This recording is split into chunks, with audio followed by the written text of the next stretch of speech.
আসসালামু আলাইকুম। আজকে একটা নিউজ দেখলাম যে পহেলা বৈশাখের যে অনুষ্ঠান উদযাপিত হইবে, সেই অনুষ্ঠানকে প্রোটেক্ট দেওয়ার জন্য পুলিশ একটা মহড়া দিতেছিল। যে বন্দুক নিয়ে মহড়া দিতে আছে তাদের প্রস্তুতি করার জন্য। সেখানে এক লোক বলতেছে যে পহেলা বৈশাখ হচ্ছে ইসলামে হারাম, ইসলাম হচ্ছে এটাকে আর কি এলাউ করে না। তারপর ধাপ করে ওনার গুল্লি করে মারি ফেলাইছে। এই যে ন্যারেটিভ বা এই যে একটা আর কি ইসলামে হারাম বলার কারণেই যে ওনাকে মারা যে জায়েজ হয়ে যাইবে, বা জঙ্গি আর কি জঙ্গি জঙ্গি একটা নাটক করিয়া যে ন্যারেটিভ করি আর কি। বিগত স্বৈরাচার 16 বছর শেখ হাসিনা যেরকম ইসলাম পন্থীদের উপর যেরকম আক্রমণ করছে বা অন্যায়ভাবে জোর জুলুম করে, মানে ইসলাম পন্থীদের জামাত শিবির ট্যাগ দিয়ে মারা জায়েজ আনলে, তারপর হইছে জঙ্গি বললে মারা জায়েজ আসলে, মানে এরা জঙ্গি আর হইছে জামাত শিবির কইলি আগো হত্যা করলেও কোনো অপরাধ না। কিন্তু আবারও তো সেই একই ন্যারেটিভ চালু হইতেছে।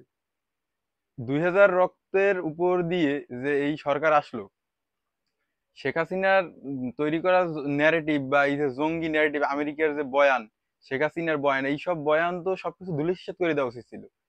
এই বয়ান যে এখনো আর কি এই বাংলাদেশে আছে, এইটা থাকা মানেই হইছে ভবিষ্যতে আবার একটা ফ্যাসিস্ট কালচার তৈরি হইবে, আর হইছে ইসলামপন্থীরা ভোগবে। ইসলামে যে কোনো বিষয়ে জায়েজ নাই থাকতে পারে, এই দুনিয়ায় তো মানুষে তৈরি করার কিন্তু আসলে তো মুসলমান বা যারা ধার্মিক আগে তো আল্লাহ তাআলার আইন অনুযায়ী চলতে হইবে। মুসলমানকে বিশ্বাস তো আছে নাকি? এক একজনের এক একটা বিশ্বাস থাকতে পারে। আর কি এক একজন যে বিশ্বাস তৈরি করবে, মানে ভিন্ন মতের কোনো বিশ্বাস হইলেই তারা মারি ফেলাই না যায়। আর টিভির যে এই ভিডিওটা দেখলাম, এটা তো সম্পূর্ণ এইটা বুঝাইতেছিল। আর এটা তো এইটা এই যে এই এত জুলাই অভ্যুত্থানের মাধ্যমে 2000 শহীদের রক্তের উপর দিয়ে যারা উপদেষ্টা গেছে, এই যে ফারুকি, এই কি ফারুকি রয়েছে কালচার মানে সব সংস্কৃতির লোকেরা এক করবে। ও তো শুরু করছে, ধানাই ফানাই শুরু করছে। তারপরে এই যে ড্রোন ভিউ দেখলাম, ওই ড্রোন ভিউতেও দেখছি যে মানে সমকামিতার যে আর কি পুরুষের পিছনে ডানা দেওয়া বা সমকামিতার একটা প্রমোট করতেছে, একটা ইনক্লুসিভনেস করতেছে, মানে সবকিছুই দেখতেছি যে মানে ইসলামিক বা ধার্মিক লোক রক্ত যায়, কিন্তু যাইয়া শেষ পর্যন্ত কায়েম করে হইছে তাগুদি এবং হইছে যাইয়া মানুষের উপরে জুলুম করার একটা তন্ত্র করে।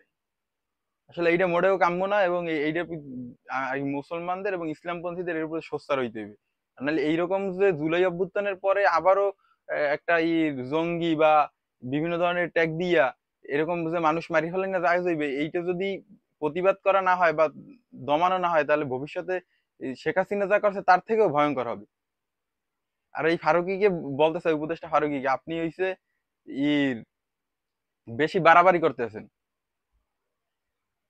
আর ইর আমরা আসলে মুসলমানরা ভালো না। আমাকে করে মানে আমাকে কথার কোনো মূল্যায়ন দেয় না। আমরা এই রক্ত ঝরা করলাম, কিন্তু আমার কথার কোনো মূল্যায়ন দেয় না, তারপর আমরা চুপ করে থাকি, কিছু করি না। শয়তান ফয়তানদেরকে যদি ক্ষমতা দেওয়া হয়, তাহলে ওরা শয়তানিই করবে, এইটাই হচ্ছে বাস্তব। আমাদের সকলকে সোচ্চার হইতে হইবে। জুলাই আন্দোলনের পর এইসব মোটেই কাম্য না। এইগুলা মুসলমান সইবে না, এবং এই যে বাংলার ছাত্র জনতাও সইবে না। সকলকে ধন্যবাদ। আসসালামু আলাইকুম রহমতুল্লাহ।